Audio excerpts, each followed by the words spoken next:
Hello student, good morning. How are you all? I wish you all are fine. Today we will do worksheet 28, subject English, class 10 और ये worksheet आपको करनी है 14 सितंबर 2021 को। और आज की वर्कशीट भी स्टूडेंट एक एक्सट्रैक्ट है आपके chapter Nelson Mandela long walk to freedom का। तो आइए स्टार्ट करते हैं आज की worksheet. This is an extract from Nelson Mandela long walk to freedom. Read it carefully and answer the questions that follow. आपके chapter Nelson Mandela long walk to freedom से एक एक्सट्रैक्ट दे रखा है, आपको इसे पढ़ना है और फिर आपको आंसर्स देने हैं, क्वेश्चंस के आंसर देने हैं। In life every man has two obligation. जीवन में हर एक इंसान की दो ऑब्लिगेशंस होती है, उत्तरदायित्व रिस्पॉन्सिबिलिटी होती है। Obligation to his family, first obligation होती है अपने परिवार की तरफ, परिवार में to his parents, to his wife and children. Family में क्या, पेरेंट्स के प्रति, वाइफ के प्रति, बच्चों के प्रति।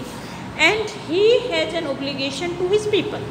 और दूसरी ऑब्लिगेशन क्या होती है, ट्विन ऑब्लिगेशन, एक ऑब्लिगेशन फैमिली के प्रति और दूसरी ऑब्लिगेशन होती है हमारे लोगों के प्रति, समाज के प्रति और देश के प्रति। In a civil and human society, एक सिविल और इंसानियत वाले समाज में each man is able to fulfil those obligations according to his own inclination and abilities. हर एक इंसान जो है इन ऑब्लिगेशंस को पूरा करता है अपनी इंक्लिनेशन होता है किसी काम करने की इच्छा, अपनी झुकाव की, अपनी एबिलिटीज़ के according.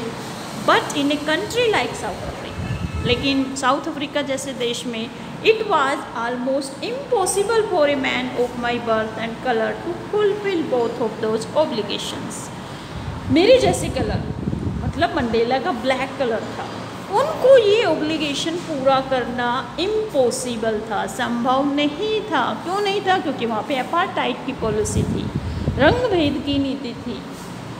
In South Africa a man of colour who attempt to live as a human being was punished and isolated. South Africa में एक आदमी जो ब्लैक कलर का है उसको एक इंसान के रूप में रहना उसके लिए सजा बन जाती है, अकेला पड़ जाता है।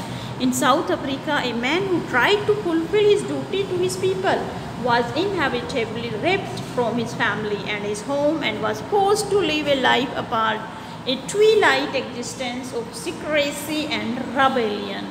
वहाँ पे क्या है साउथ अफ्रीका के अंदर, अगर उस जैसे लोग कोशिश करते हैं अपनी ड्यूटी को निभाने की फैमिली के प्रति, घर के प्रति, तो उन्हें ज़बरदस्ती ऐसी लाइफ दी जाती है जो कहेंगे कि वो लाइफ क्या है, रबेलियन की, क्रांतिकारी है, ये जो है कुछ षड्यंत्र कर रहा है, ऐसा उसको ब्लेम किया जाता है।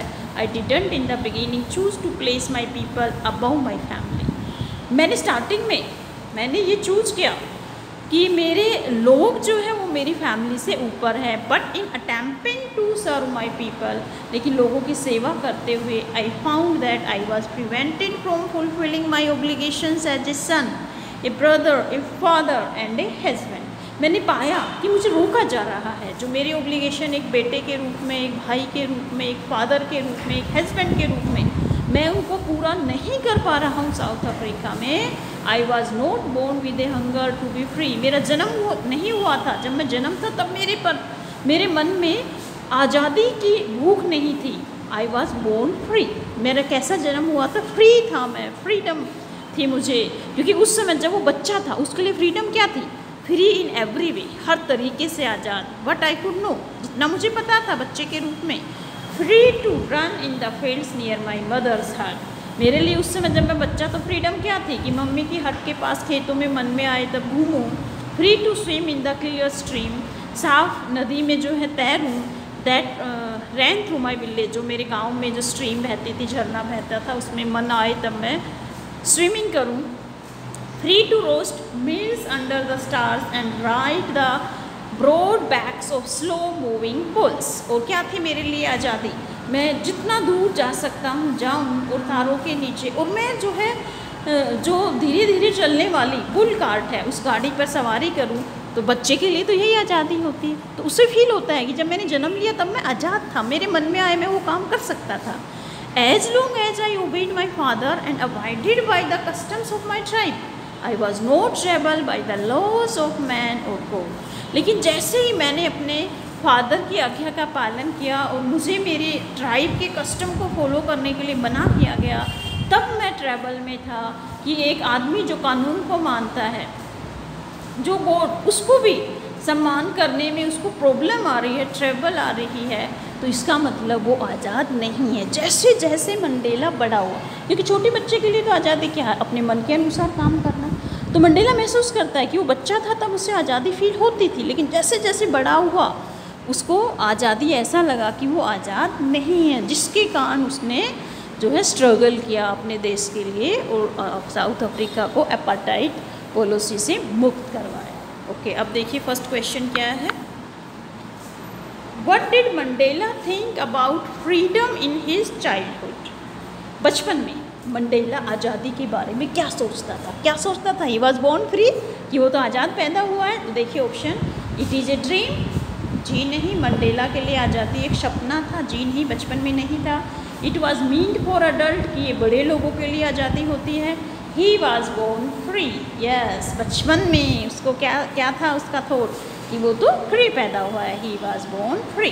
तो सी ऑप्शन बिल्कुल सही है। डी ऑप्शन है, ही हैड नो फ्रीडम, बचपन में भी उसके पास आज़ादी नहीं थी, जी नहीं, बचपन में उसको फील होता था ही वॉज बोर्न फ्री। तो सी ऑप्शन बिल्कुल सही है।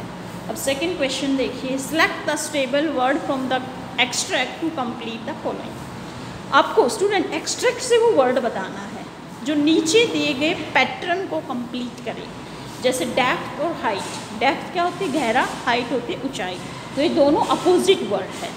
इसी तरह अवर्शन, अवर्शन का अपोजिट वर्ड क्या होता है? अवर्शन होता है कोई काम करने के लिए इच्छा ना होना, not feel to do any work, वो होता है अवर्शन। और किसी काम करने की इच्छा होना, झुकाव होना, वो क्या होता है? इंक्लिनेशन, इसमें यूज़ भी हुआ है इंक्लिनेशन। तो फर्स्ट ऑब्लिगेशन है, जी नहीं, इंक्लिनेशन, बिल्कुल ठीक है, किसी काम करने की इच्छा होना, झुकाव को हम इंक्लिनेशन कहते हैं, जो कि अवर्शन का अपोजिट वर्ड है। एबिलिटी, जी नहीं, रेबेलियन, जी नहीं। तो इसका बी ऑप्शन बिल्कुल सही है, इंक्लिनेशन, काम करने की इच्छा इंक्लिनेशन, और अवर्शन क्या होता है? काम न करने की इच्छा, ठीक है। अब क्वेश्चन नंबर 3 देखिए, read the given quotes carefully. नीचे कोटेशन दे रखे हैं, किसी इंसान द्वारा कही गई बातों को हम कोट्स बोलते हैं, योग्य जो बातें होती है। Which one doesn't convey the central idea of the extract. तो इनमें से कौन सी कोट जो है इस एक्सट्रैक्ट के सेंट्रल आइडिया को डिपिक्ट नहीं करती है? डजेंट है स्टूडेंट इसमें। क्वेश्चन आपको बड़े ध्यान से पढ़ना है। तो फर्स्ट कोट है, a rebellion is not a revolution, it may ultimately lead to that end. एक रेबेलियन जो है वो रेवोल्यूशन नहीं होती, बल्कि वो तो उसके जब रेबेलियन जो है सक्सेसफुल होती है तो हमें रेवोल्यूशन में वो लीड करती है। ये किसने? भगत सिंह ने कहा था। तो ये बात तो सच है इस एक्सट्रैक्ट के अनुसार, क्योंकि नेल्सन मंडेला ने भी रेबेलियन की थी, फिर उन्हें रेवोल्यूशन से उन्हें आज़ादी मिली। तो ये बिल्कुल सही है। बी देखिए, it doesn't take a majority to make a rebellion. ज़्यादा लोगों की जरूरत नहीं होती एक रेबेलियन के लिए, क्रांति के लिए। It takes only a few determined leaders and a sound cause. उसके लिए क्या ज़रूरत है? कुछ लोग जो दृढ़ निश्चयी हो, लीडर चाहिए, और एक अच्छा रीजन चाहिए रेवोल्यूशन के लिए। तो ये बात भी बिल्कुल सही है, जो कि H.L. मेंकन ने कही है, क्योंकि साउथ अफ्रीका में भी उसने क्या था, लीडर्स कम थे, लेकिन लोगों को उन्होंने क्या किया? डिटर्मिनेशन दिलाया कि वो आज़ाद होने की तरफ जाएं। अच्छा उनका कोज था आज़ाद करवाना, अपार्टाइड पॉलिसी को ख़त्म करवाना। तो ये भी सेंट्रल आइडिया है। सी देखिए, the thing worse than rebellion is the thing that causes rebellion. वो चीज़, रेबेलियन से बुरी चीज़ नहीं हो सकती जो रेबेलियन का कारण होती है। तो ये भी इसका जो है सेंट्रल आइडिया है। डी देखिए, in the midst of chaos, chaos होता है होच पोच की सिचुएशन के बीच में, देर इज़ ऑल्सो अपॉर्चुनिटी, एक अपॉर्चुनिटी मिलती है, एक अवसर मिलता है। तो ये इसमें सेंट्रल आइडिया रिफ्लेक्ट नहीं हो रहा है, तो इसका आंसर है डी। ये अप्लाई नहीं करता है इस चैप्टर को, ये इसका सेंट्रल आइडिया नहीं है। तो इसका आंसर होगा D.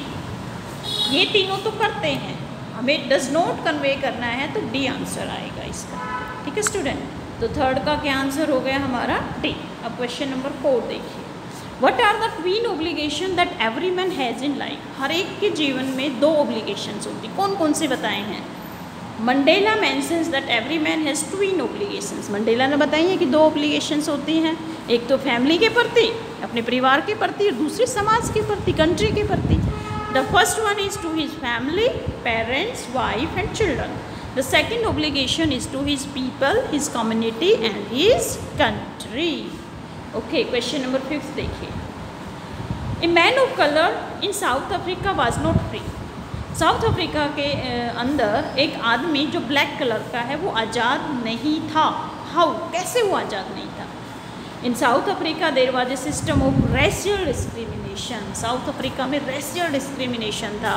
And dark skin people didn't have any rights. जो ब्लैक पीपल थे, डार्क कलर्ड पीपल थे, उनके पास अधिकार नहीं थे. So a man of colour in South Africa was not free.